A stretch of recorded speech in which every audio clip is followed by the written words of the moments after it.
La politique scolaire voulue par Jean-Paul Fournier se conjugue, je dirais, sur deux axes principaux. Le premier, c'est répondre à une poussée démographique évidente dont bénéficie notre ville, puisque nous prenons près de 2000 habitants chaque année, ce qui sous-entend donc l'arrivée de nouveaux élèves, donc d'où la nécessité de créer soit des écoles, on en crée à peu près une chaque 2 ans à Nîmes, soit d'en aménager d'autres pour pouvoir recevoir tous ces élèves, bien entendu. L'école avant travaux, donc c'est une école qui a été construite dans les années 60 sur une base d'un système un petit peu industrialisé, puisque c'est un schéma d'école qu'on retrouve sur au moins 3 sites sur la ville. Donc c'est une structure béton, poteaux-poutres, des remplissages avec des parpaings. Les travaux ont été engagés parce qu'en fait on a eu un accroissement de population sur le quartier avec la création de nouveaux lotissements et de nouvelles résidences. Une volonté aussi de la ville de Nîmes de mettre à niveau toutes les écoles par rapport au nouveau groupe scolaire qui avait été créé. Je retrouve avec une surface qui a doublé maintenant avec le nouveau projet de construction, puisqu'on a créé 3 classes de plus en élémentaire, on est à 8 classes, et 2 classes de plus en maternelle, on est à 5 classes, plus un nouveau réfectoire, plus donc la salle polyvalente et donc tous ces locaux annexes. On a aussi travaillé sur ce projet-là sur une mutualisation des espaces, c'est-à-dire qu'en fait les locaux ne sont pas appropriés à un seul usage, c'est-à-dire l'usage scolaire ou l'usage périscolaire ou l'usage de centre de loisirs. Les locaux sont appropriés et sont attribués aux 3 entités. La démarche BDM nous a tout de suite plu parce qu'elle était très pragmatique et on sentait aussi qu'avec ce module d'environnement méditerranéen, on pouvait répondre à des choses qui étaient très particulières à notre région. La caractéristique de cette école, c'était qu'il y avait une succession aussi comme ça d'espaces extérieurs, fragmentés, mais liés entre eux.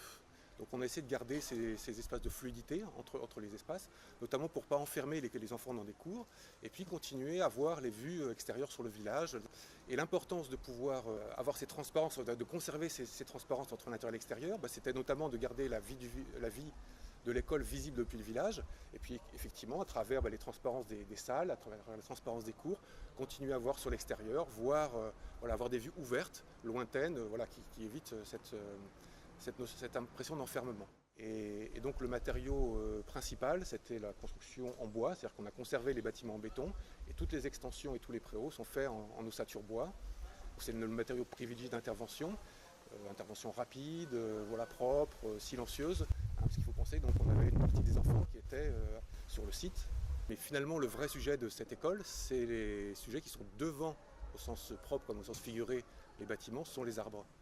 Et donc l'armature végétale du site, on a essayé de la préserver le plus possible. Donc c'est des grands platanes, des micocouliers, et ils forment, vous voyez, donc là ils sont devant les façades, et donc ce sont les meilleurs régulateurs climatiques qu'on ait pu trouver. Donc ici on est, vous voyez, devant le restaurant, et derrière la pergola végétalisée, qui donne cette ambiance comme ça très filtrée et avec une protection solaire maximale. On a aussi les toitures terrasses, dont certaines ont été végétalisées. Pareil, partout il y avait des risques de surchauffe dans les classes. On a utilisé les toitures végétalisées partout où c'était nécessaire.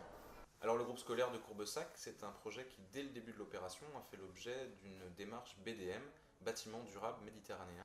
C'est une démarche qui a permis de prendre en compte globalement la qualité environnementale, pas seulement la performance énergétique qui est ici très élevée, mais également l'approche sur les matériaux, l'approche évidemment de l'insertion du projet dans son territoire, l'aspect nuisance de chantier, l'intelligence collective autour du projet.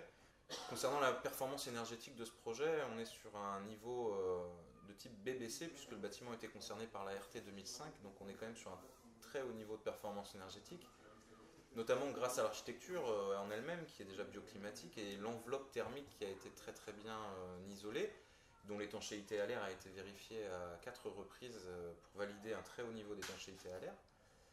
Et puis bien sûr un travail sur les systèmes techniques qui ont permis de réduire les consommations au strict minimum tout en assurant le confort des usagers.